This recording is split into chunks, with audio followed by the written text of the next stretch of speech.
What's been unfolding in the UK for quite some time now is also happening here in the US. And of course, it's by design. And what am I referring to? The rampant, unvetted immigration, the lack of assimilation of migrants and refugees, and regional political takeovers of certain ideologies and groups. And if you look back in history, you realize that a lot of these things have happened before. And the similarities tend to mirror the control methods of the Ottoman Empire, which is what we're going to discuss in this video, because those similarities are very concerning because we can see what strategy is being used against us. And of course, we can see some of these examples in the US happening right now, such as Dearborn, Michigan, trying to issue police patches in Arabic, or having their police chief praise Allah in Arabic in the United States of America. Or we have a New York City mayoral candidate, Zohran Mamdani, in the lead right now, who's an open socialist who could easily end up running New York City next. And what is all of this indicative of? And that's what we're going to discuss, because these strategies have been used before very successfully. And this is happening right now to you. So let's dive right into it as soon as we get a word in from today's video sponsor. If you've ever received random text messages telling you about lost packages or had emails offering you a free computer, you've likely been victimized by data brokers. These are companies that sell your data without your consent to marketers, scammers, and even stalkers, all while earning billions of dollars in the process. Legally, they have to remove your information if you ask. So, of course, they make the entire process confusing and excruciating, which is where today's video sponsor comes in. Aura is an all-in-one digital security asset that can quickly remove your information from these data broker sites and keep it off. I've used Aura for this exact purpose, and I'll be honest, the amount of data broker sites my information appeared on was alarming. Almost immediately after creating my account, Aura had already identified multiple security issues. If you use my link, aura.com/magicprepper, not only will you find out if your information is on these scandalous sites, but you'll also be provided with alerts if your info is found on the dark web, real-time fraud alerts for credit and banking, 24/7 monitoring to keep your identity secure, a secure VPN, antivirus, password manager, and other utilities, not to mention a US-backed customer support that's always available. Plus, just for peace of mind, Aura included $5 million of identity theft insurance protection with US fraud experts available to help at any time. Finding out my information was being sold for malicious purposes ticked me off, so Aura was an easy decision. Stick it to the data brokers and secure your online presence. Once again, use my link, aura.com/magicprepper, to try Aura for free for 14 days and take control of your digital footprint. All right, big thanks to Aura for supporting the channel. Of course, there are links in the description as well as in the pinned comment. And if you use those links, you support what I do here, which I greatly appreciate. Now, I will be referencing notes down below the camera just to make sure to give you good, detailed information, because I think this is an important discussion. If you find it to be important as well, please make sure you share it, like, and subscribe just to get the information further out there, because these strategies are indeed being used against us right now. Before we jump into the methods of control, we do have to build some basic context about the Ottoman Empire itself. So, the Ottoman Empire held power from 1299 to 1922, which is over 600 years. And then once it fell, it was succeeded by modern-day Turkey. Now, their strategy for controlling large amounts of conquered land, which estimates are between 2 million and 7 million square miles worth of land over in Eastern Europe and North Africa and that general region, basically is similar to what is being used against us today.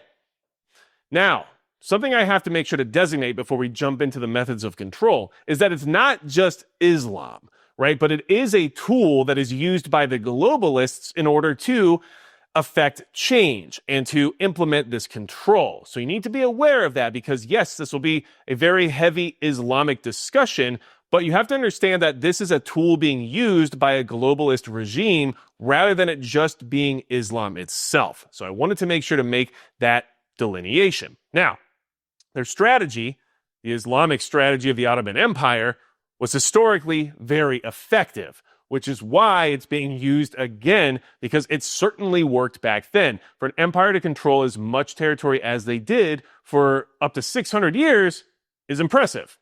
So, what are the methods of control that were used by the Ottoman Empire that are being used on us right now? Now, as we go through these methods of control, I'll be providing you with modern day examples as to why they're relevant, just to give you something to think about. And of course, if you like old school pieces like the ones you see here on the table that aren't from Turkey, hit the subscribe button down below because I know you're the right kind of people. Now, the first method of control used successfully by the Ottoman Empire to establish control over large areas of conquered land is Surgun and Iskan. What that relates to is the transference of populations across regions in order to supply additional labor forces and to reduce the concentration of potential rebel groups. And it also forced integration of their culture, their ideas, their religion, and their politics into all of these other areas. And of course, I think we can see a lot of that happening right now, especially when you want to talk about all of the refugees and all the unvetted illegal immigration that has occurred over the years in Western countries, not just the US, but also the UK. And these people are coming to these countries that are socially and culturally different, and they're not assimilating. They're bringing all of their culture and values with them, and they're refusing to change any of it. And that is something that was used successfully by the Ottoman Empire in the sense of basically forcing people to get used to living life like that. So, what's the next method of control? Timar is the next successful form of control employed by the Ottoman Empire that we're going to discuss. Now, what is Timar? So it was a system where land grants were given to soldiers for their service, and then those soldiers were able to have control over their territory and the people there within, basically making them lords. Now, this created a new class of powerful elites who had loyalty to the empire rather than the prior elite class of that territory. So this is something that happens here a lot, but in a different form and fashion now in modern day America, because this is very similar to NGO grants and donors, certain billionaires across the planet that like to fund organizations that undermine our values. This is something that happens all the time where these grants are given for soldiers having a successful service and providing that service to those who control those resources, and then they're given power and authority over the organizations or groups in which they operate in. So you can see the correlation there of how that works now in the modern day. Of course, we don't have lords taking over neighborhoods and suddenly being able to tax everybody within in the way they see fit, but we do have these systems where resources are given to those who are good soldiers of this particular cause, which is the cause of the empire, aka the globalist elite. So, what's the next form of control that they're using? Devshirme is an interesting method of control I was unaware of before doing this research, but I think it has a lot of relevancy to what's happening right now in Western society, obviously by design. So Devshirme was the conscription of young Christian boys, mostly from the Balkans, that were then taken from their homes, taken from their families, and converted to Islam. They were given a strict education, and by the end of it, they only had loyalty to the empire. And then they were placed as administrators or soldiers. And this is something that was very effective. Now, why is this relevant right now, and what does it mean for current modern day issues? Well, if you think about it, consider what has happened in our education system regarding indoctrination. And of course, we know what has been being taught to young children throughout the country. We know how children are being treated in places like the UK, especially in the school system. And we know that this is where they can start to really permeate their ideologies and concepts. So this is something that I think is very effective right now and clearly was effective a long time ago. It's strange how many relevancies there are with these methods of control concerning modern day issues. Let's move on to the next method of control. The millet system was another very effective form of control because it created the illusion of freedom of religion, but in the process created a second-class citizenry of those who didn't practice the predominant religion of the Ottoman Empire, Islam. So the millet system allowed other religions within the empire to self-govern as long as they paid a jizya tax.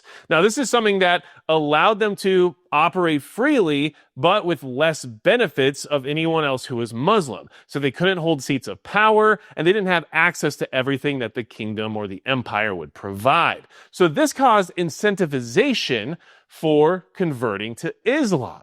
And converts started to explode all over the region, especially in places like Bosnia, which is why if you've ever wondered why there's such heavy Muslim populations over in that region, It's literally because of this.